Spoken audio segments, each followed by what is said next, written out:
சேலம் மாவட்டம் ஆத்தூரில் முதல் முறையாக Z+ பிரிவு பாதுகாப்புடன் திருமண விழாவில் எதிர்க்கட்சித் தலைவர் எடப்பாடி பழனிசாமி கலந்து கொண்டார்.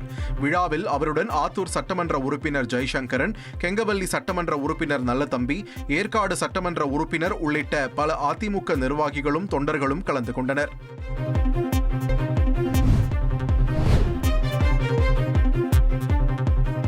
ஊராட்சி நிதியில் திமுக அரசு வெற்று விளம்பரம் மேற்கொள்வதாக அதிமுக பொதுச் செயலாளர் எடப்பாடி பழனிசாமி விமர்சித்துள்ளார்.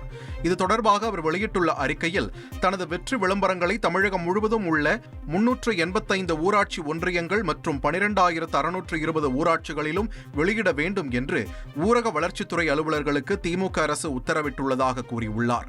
4 ஆண்டு சாதனை என்று பொய்யான செய்திகளை LED திரைகள் மூலம் ஒளிபரப்பச் செய்து மக்களை ஏமாற்றிவிடலாம் என திமுக அரசு எண்ணுவதாகவும், இந்த LED திரை அமைக்கும் திட்டத்தில் பல கோடிகளை திமுக அரசு கொள்ளையடிக்க முயல்வதாகவும் கூறியுள்ள அவர், மக்களின் வரிப்பணத்தை வீண் விரயம் செய்யும் இத்திட்டத்தை உடனடியாக திமுக அரசு கைவிட வேண்டும் என்றும் வலியுறுத்தியுள்ளார்.